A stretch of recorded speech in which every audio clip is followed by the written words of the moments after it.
By 2050, the global population is expected to top 9 billion.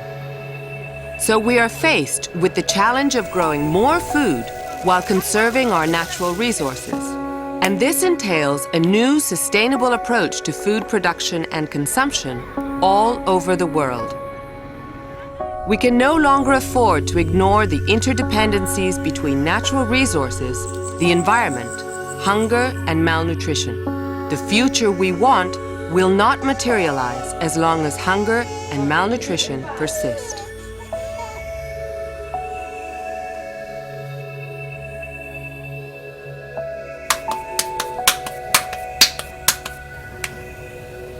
We know how to fight hunger and improve nutrition. We know that fair access to resources, employment, and income is vital. We also know that women are at the heart of global food and nutrition security.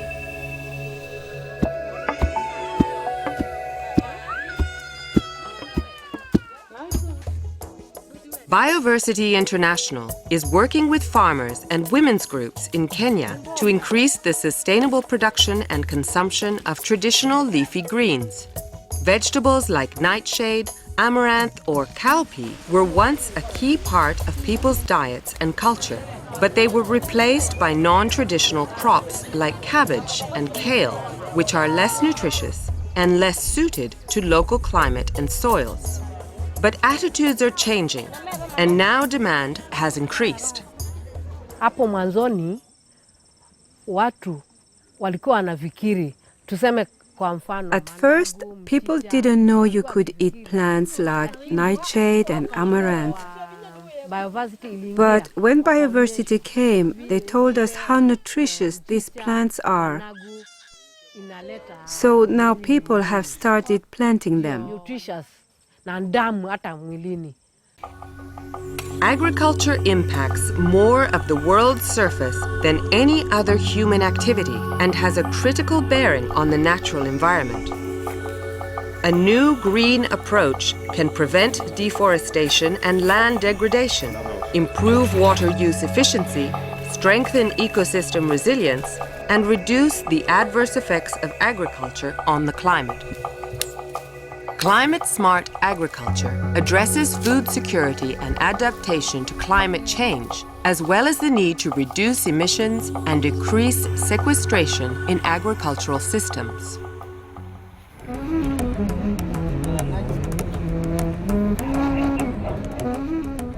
With sea levels rising and seasonal storms becoming more severe, millions of farmers living along the southern coast of Bangladesh could lose their land and livelihoods, putting the entire country's food security at risk. The International Fund for Agricultural Development is working with the government of Bangladesh and donors to support farmers in this race against time. So far, about 1 million farmers have benefited from the construction of embankments and sluices that prevent saltwater from contaminating freshwater sources. And they have been trained in the use of new technologies, including a high-yield variety of rice, specially bred to grow in salinated water. With this variety, we earn more, we can pay our children's school fees, and we can also save a bit. It is hard to predict the impact that climate change will have here over the coming decades. But efforts like this are buying farmers more time.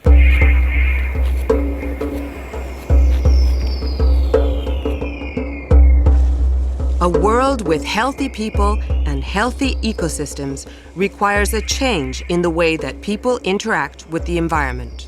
And if we are to meet future demand for food in a sustainable way, we have to increase productivity with systems that use fewer resources and generate less pollution.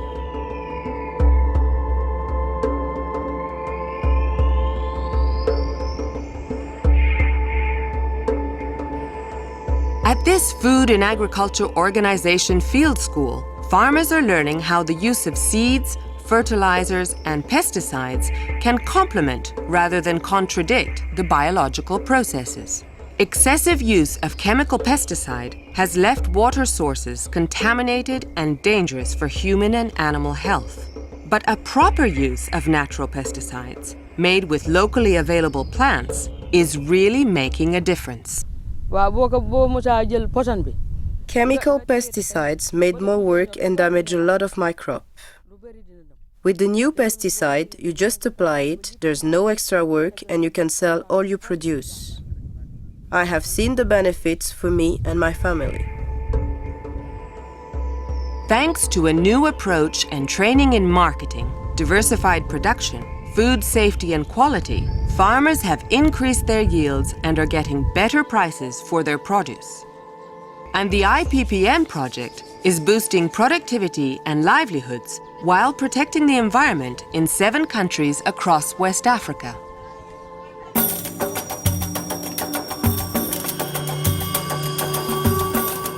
For more than 20 years, a largely unnoticed social and environmental experiment has been unfolding in the Egyptian desert. In an attempt to tackle soaring youth unemployment and overcrowding in cities, the Egyptian government offered desert land to graduates. All they had to do was farm it. Hassan Abdul Rahman, who studied to be an accountant, was trained by the International Fund for Agricultural Development in how to farm his land using minimal amounts of water, helping create tracts of green as well as a new desert economy. Workers come from across Egypt to work here, so it has opened a great many opportunities. People who didn't have work found a way to farm, and now business is booming. So far, more than 1 million acres of land have been reclaimed and are contributing to national food security.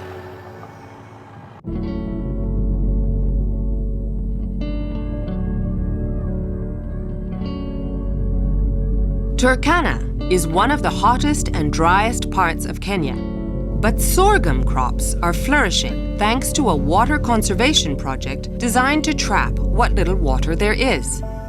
When the rains come, water collects in the flat dike walls built out of the earth known as bunds. It gradually filters down and seeds can be planted in the moist soil. The bunds were built by the farmers themselves as part of a World Food Program Food for Assets project. They each received rations for a family of 8 as payment for working on a project which will make them more resilient and able to grow more food.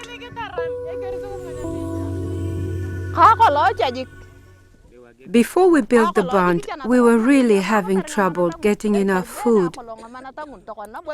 Now we're able to grow crops, which gives us food and money. Improved farming practices are part of the solution, but sustainability requires a reform of the entire agriculture and food system, including a reduction in food losses and a shift in consumption patterns. Because in a world where 1 in 7 people go hungry, roughly 1/3 of global food production gets lost or wasted.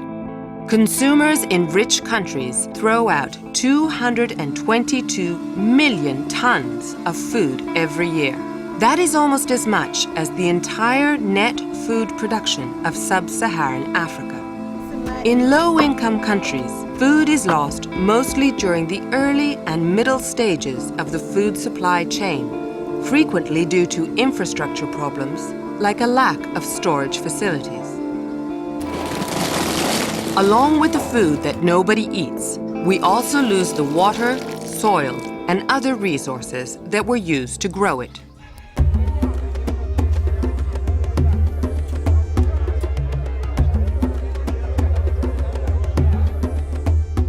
In the Republic of the Gambia, food and resources are scarce, so nothing can be wasted, and every effort to add to the value of what little you have makes a real difference. But a food and agriculture organization project is helping farmers minimize post-harvest losses. Onion farmers are now curing their produce by leaving them out to dry before bagging them. This will ensure that they don't rot and can be stored for up to 6 months. The project is working with farmers' associations to establish a modern, competitive, and commercially vibrant food processing sector. Hibiscus flowers are often thrown away when preparing the leaves for cooking, but once processed to become jam and juice, they become an important source of income. This initiative helps us be more self-sufficient. We can invest more in our farming, get better yields, and live in better conditions. The members of the Women's Food Processing Association have an extra source of income now, because thanks to effective marketing techniques, the new products are being sold throughout the country. Around 12,000 people will soon be storing their produce in these metal silos, specially designed for use by families or the whole community. FAO and partners are working together on the Save Food Global Initiative on food loss and waste reduction. Because all actors involved in food supply chains, from producers to consumers, need to change management practices, technologies, and behavior.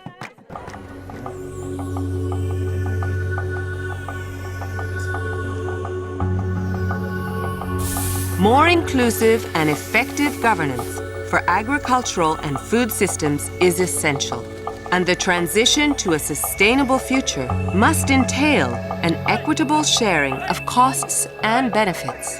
Because for sustainable consumption and production, we need fair and well-functioning food and agricultural markets.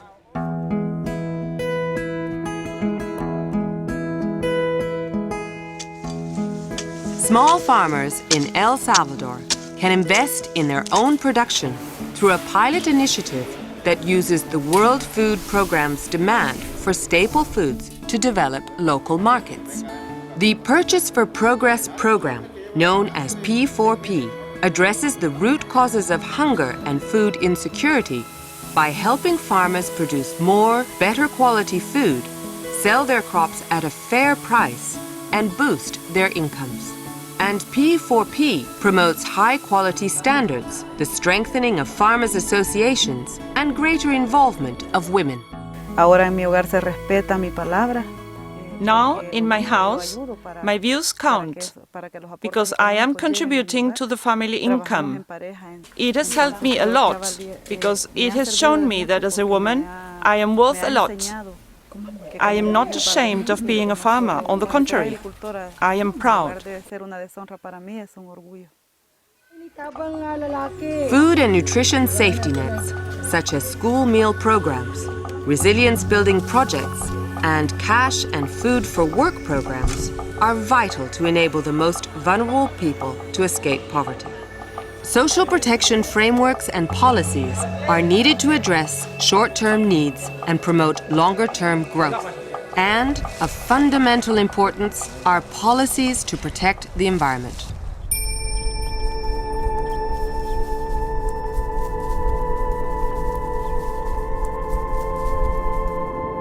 In the far north of Asia lie the grasslands of the sweeping Mongolian steppe. As Mongolia's economy has grown, the expansion of grazing lands, mining, demand for timber, and human-sparked fires have all taken their toll on the nation's forests. But the Food and Agriculture Organization is working with the community to protect their woodland resources with training on forest assessment, mapping, management, marketing, and fire prevention. Our attitude toward the forest has changed. Now we use it properly and treat it like our own. This initiative will prevent desert sands from lowering air quality across Asia and can help safeguard the livelihoods of the local community. Rio+20 must result in a change of mindset. Sustainable agricultural and food systems that make efficient use of our natural resources must become the basis of tomorrow's economy. People are at the heart of sustainable development. And with sufficient political will and vision, agriculture can help us achieve the sustainable future we want, a world without hunger.